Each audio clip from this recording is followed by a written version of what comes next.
Who is responsible for having the housing crisis? Our elected leaders made some decisions that put us in this unfortunate situation. This program is not legally assessed and well thought through. It's also breached the Ontario Human Rights Guidelines. Why the city mentions 25 people in a single basement incident on the same day when the protesters walked out from the delegation? The city is pushing compliant landlord unit owners and putting them into a difficult situation.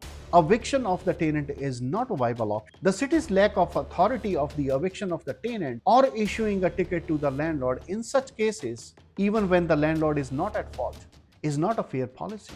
This could result into the increased rent. I clearly mentioned that we are all legal unit owners. What are the city's role in addressing the main root cause? People do not deserve to live in tents in Canada unless there is a life-threatening emergency. It could have a significant impact in the housing market in Brampton. It is targeting the legal basement owners. The city intended purpose of the cracking down the illegal basement remain largely unaddressed under the RRL. The need for the transparency, accountability, how these policies are implemented and communicated.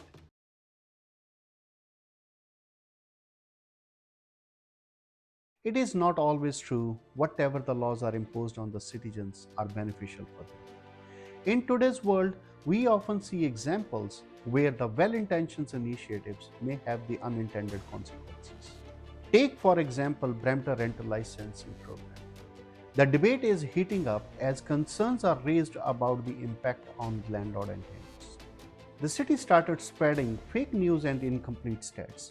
Why the city mentions 25 people in a single basement incident on the same day when the protesters walked out from the delegation? Was that a true incident? Or the city retaliations to painting the protesting landlords as a bad element? In the Town Hall, Mayor mentioned that 8 persons were living in the basement out of the 25, but the damage is already done. It is unfortunate the mainstream media spread this news without questioning the city. Were these people living there by the landlord consent? How did the city provided the accommodations to these 25 persons? The cities never replied to our email with answer to these questions. Who is responsible for having the housing crisis? Are the landlords are only responsible? What are the city's role in addressing the main root cause? It seems like landlords are being used as a scapegoats in the whole rental licensing issue. I got the opportunity to connect with our Honorable Mayor. I have explained our concerns with the RRL and why we are imposing the rental license. I gave the handwritten letter to the mayor along with a copy of petitions and booklet of the 21 pages where we have described our 11 concerns with the rental licensing. I clearly mentioned that we are all legal unit owners. Health and safety is a vital component in our city and overall in Canada, which must not be compromised. And we agree. Unfortunately, our elected leaders made some decisions that put us in this unfortunate situation. Despite the city's rental licensing initiatives, will not resolve these problems. This program is not legally assessed and well thought through. It is not based on the fair policies. It will raise many concerns, which will have the adverse effect on the government, landlords, tenants as well. City is saying that the RRL will resolve the illegal basement, overcrowding and excessive garbage issue. However, how the RRL is designed, RRL is not a right tool to resolve these problems. Illegal unit owners already breaching the existing bylaws. Instead of increasing the enforcement, the city is pushing compliant landlord unit owners and putting them into a difficult situation. Let me walk through these 11 concerns that we have documented in that booklet. Concern 1, financial burden on the landlords. When RRL was launched on the January 1st, was targeting only the legal unit owner. Only the owner with the legal unit dwelling can apply for the license. The program asked landlord to provide the criminal check and required landlords to redo the electrical and the gas inspection at the landlord's cost. Criminal check certificate was the breach of privacy and unfair. We cannot ask the criminal check for the tenant. Why city was asking the same from the landlords? Redundant inspections are overhead expenses which never highlighted by the city from the day one. Recent IWAS Town Hall conducted on February 22nd, the mayor mentioned that the legal dwelling unit owners will automatically enroll No forms, no fee required. However, the Consular Ravina Santos stated that the landlord would need to apply for the license by paying the fee. This conflicting information has confused residents. Concern too, there are the significant concerns regarding the conflict between the rental licensing program and the Residential Tenancy Act. If the landlord failed to obtain a license, eviction of the tenant is not a viable option, as the RTA does not provide such option. This raised a question that whether the city can impose the perpetual fines on the landlord for the non-compliance. Even after acquiring the license, if the tenant failed to cooperate with the landlord to maintaining the property or becoming the overcrowded without the landlord consent, the situation does not warrant evictions under the RTA. The RTA does not authorize eviction of the tenant in these circumstances. The city's lack of authority of the eviction of the tenant or issuing a ticket to the landlord in such cases, even when the landlord is not at fault, is not a fair policy. The similar case was discussed by the one person in that teletown hall. In the case of the random inspection, if the tenant refused entry to the landlord or the city officials will issue a ticket to the landlord. Landlord and the city are powerless to take the action against the tenants. RRL had two clauses. First one, limiting the 4 persons in a unit, and the second one is landlord consent to the city without notice inspection are legally contravened with the RTA. In case the landlord add these clauses to the lease agreement, where RTA section 4 states that any provision in the tenancy agreement that is inconsistent with the RTA make it null and void. Therefore, provision in the RRL that conflict with the RTA would be rendered to a null and void. Third concern is regarding to the room sharing. The city's attempt to enforce the maximum of the 4 unrelated tenants in a unit, where it contradicts with the RTA 2006. It's also breached the Ontario Human Rights Guidelines. The city acknowledged in their lodging house sections on their website that number of occupants or their relationship to one each other does not contravene the zoning bylaw. This attempt to regulate the room sharing can be viewed as discriminatory under the code ground. According to the Ontario Human Rights Commission guidelines, people should have the freedom to share the bedroom without facing scrutiny or the discriminatory practice from either the landlord or the city. Landlord-Tenant Board Guideline 21 states, in the ordinary circumstances, the person may reside as an occupant or the roommate in the rental unit with or without consent of the landlord, provided that the tenant also reside in the rental unit. It also violates the guideline number 6. Ontario Human Rights Commission mentioned in the document Room for Everyone, Human Rights and the Rental Licensing Program. Our fourth concern is the excessive garbage situation. In the context of the RRL program, the issue of the garbage overflow, the city currently provides the one single garbage bin per property rather than the per dwelling, where the city is issuing occupancy permit per dwelling. It means the city acknowledges in each dwelling the separate family will be living. Given that each of the occupied unit by the separate family, the city should consider issuing a separate bin per dwelling. It really does not matter if somebody taking a license or not, garbage problem will not get resolved. Post-COVID, people's eating habits has changed. People are more dependent on ordering the food at least 3 to 4 times per week from the restaurants. Mostly the food packaging has the large containers, which increase the garbage volume. The simple solutions to address this concern would be reinstate the weekly garbage removal. This garbage problem has nothing to do with the RRL. Let's talk about the random inspection with and without notice clause. We are open to scheduling an inspection with the city present to ensure that the appropriate notice is given to our tenants, thus protecting their privacy as outlined into the Residential Tenancies Act, Section 26 and 27. Even without the RRL, current bylaws grant the city authority to conduct these property inspection in case where the concerns regarding to the building code or the safety standards are raised. Looking from the past incidents, city has already conducted so many inspections. Then what additional tool this RRL is giving to the city? The implementation of the RRL for the such purpose may be a redundant, and could potentially lead to the increased legal and the human rights implications. A challenging situation may arise if the tenant refuses landlord entry to the property the post licensing.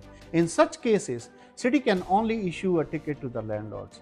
Both landlord and the city are unable to take the direct action against the tenants. Municipal Act 2001 Section 386 and Residential Tenancies Act 2006 Section 26 and 27 do not allow city or landlord to enter the unit without notice unless there is a life-threatening emergency. Another important concern is impact on the rental market. Critics argue that the rental licensing program may have the unintended consequences on the rental market, potentially leading to the decrease in the number of the available rental units. Some landlords, especially who are the limited resources, may find it be more feasible to exit the rental market rather than the comply with the program demands. This could result into the increased rent for the tenants, as the landlord may be forced to be pass this additional cost to the tenants.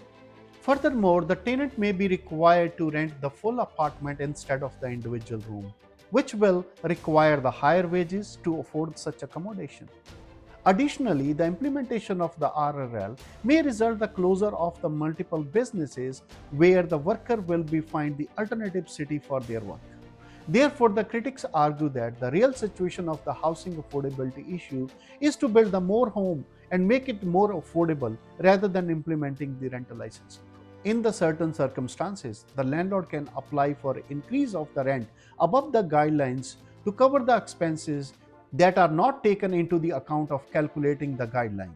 This is called the application for above the guideline rent increase, AGI. For more detail, refer to the RTA section 126 for this. Our seventh concern, implementation of the rental licensing program may discourage the new home buyer in Brampton. Prospective buyer may choose to look for the other city instead, weighing the licensing requirement as the additional financial burden. Purchasing a new home already comes with the significant financing responsibilities, and the prospect of the additional cost may lead to the individual to reconsider rent. If the RRR program is implemented, it could have a significant impact in the housing market in Brampton. There may be the fewer transactions involving the buying and selling of the home, as the potential buyer weigh the implication of the rental licensing program on their ability to resell their home or the rent out their properties. This could especially affect the older homes, which may face the more challenging circumstances in terms of the selling or renting. In the discussion of our next concern, the RRR program conflict with the provincial visions outlined into the Bill 23, Build More Home Faster Act 2022, as it will reduce the housing availability by additional restrictions.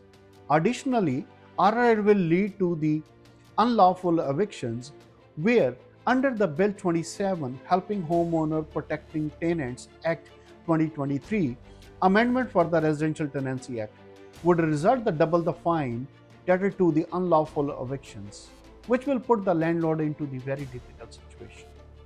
Concern 9 is a very interesting. Other interesting concern, small landlord responsible for the tenant's behavior. In the January 1st, 2024 version of the RRL, there was a clause 40. Bylaw states that every landlord is liable for the conduct of each tenant and is responsible for ensuring that all tenants comply with all applicable laws, including the municipal bylaws. This raises a question of whether it is reasonable to hold landlord accountable for the actions of their tenants. Regardless to the ownership of the property, if the resident is living into the city, it is the individual's responsibility to obey the city's bylaw. Landlord is paid for the service to provide accommodation, hence responsible for maintaining the property standard instead of mentoring the tenant what to do or don't. Similarly, when someone in the other business, the service provider is only responsible for the customer service. However, it is not responsible for the code and conduct of the patron. Canada is known for the fair policies, and individuals are typically held responsible for their actions. It seems unreasonable to make mom and pop landlords responsible for the behavior of their tenants when they cannot be held accountable for the action of their own family members. Our another major concerns toward the RRL is the city has not made any modifications to the existing property standard and the maintenance bylaws as part of the RRL program. Instead of the owners are asking to acknowledge their existing bylaws are the requirement in the rental license. It is a bylaw on the bylaw. As such, the rental license is not perceived any additional significant value in this regard. If the city just need the acknowledgement, city can provide the provision on the yearly basis, owners to acknowledge and comply with the bylaws and also self-declare if there is any modification has made to the property. My primary concern resolve around the fact that it is targeting the legal basement owners under the RRL may not be effectively addressing the problem of the illegal basements. Those who have already built the legal basement have adhered to the all necessary regulation and obtained the required permits and got the occupancy permit. There are, in essence, law-abiding residents who should not be subject to the additional scrutiny. I believe the owner of the illegal basements may be less inclined to apply for the license as it could invite the unwanted attention or the scrutiny. The city intended purpose of the cracking down the illegal basement remain largely unaddressed under the RRL. I know, sometime I get tired providing the laundry list of the concern in such the unbaked law. City has to work with the resident to address the core issues strategically instead of thinking that the license will do some magic. City should encourage the illegal unit owner to come forward and self-declare their unit without penalties, provide them a some time frame to make their unit compliant for the fire and the building codes. In case some of these owners have a financial challenges, city can provide the interest-free loan for a period. Overcrowding problem will be automatically resolved when we have the enough homes for the people who are in the Canada or coming to the Canada. Each tier of the government has to be put policy to control the overflow of migration. When we do not have a place for them to live, people do not deserve to live in tents in Canada. This is not the same Canada which I dreamed and adopted in 2005. Policymakers need to review and amend the RRL program to address these concerns effectively. Engaging with the stakeholders, including landlord, tenants, legal experts, to develop the comprehensive and the fair rental licensing program is crucial.